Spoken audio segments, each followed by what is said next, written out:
You have probably never heard of Kim Gervais. She is one of the 500 people who were injured in the Las Vegas shooting last month. Ms Gervais' daughter set up a GoFundMe page to help with paying medical bills because she wasn't killed. She might be referred to as one of the lucky ones. But Kim has been left paralyzed by her injuries. As the New York Times reported, she was recently told of all of the equipment she will need to continue her treatment at home.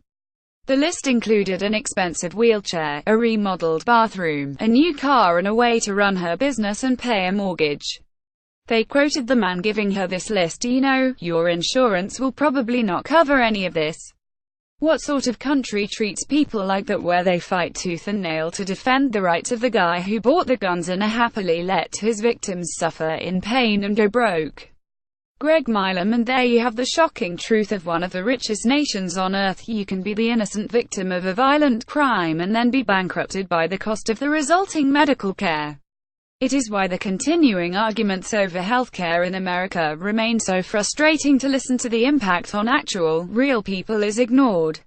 What sort of country treats people like that? Where they fight tooth and nail to defend the rights of the guy who bought the guns and happily let his victims suffer in pain and go broke.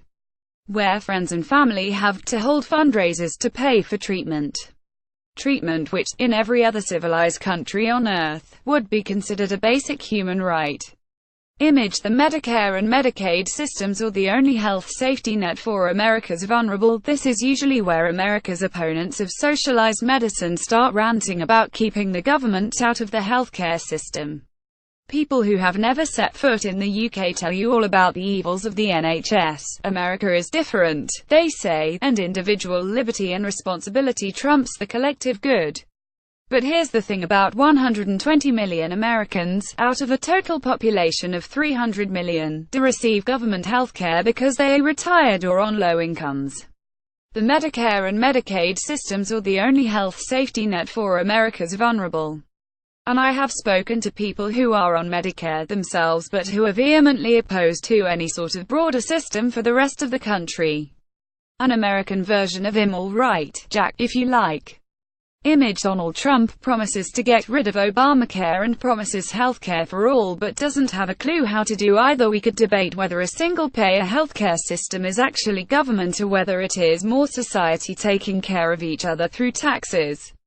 But what's the point when so many millions think it's fine for insurance and drug companies to make massive profits and people like him are left to help themselves?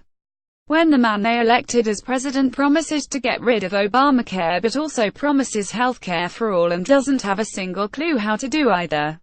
And, in the aftermath of something like the Vegas shooting, that same president tells the victims, "We have a great country and we're there for you.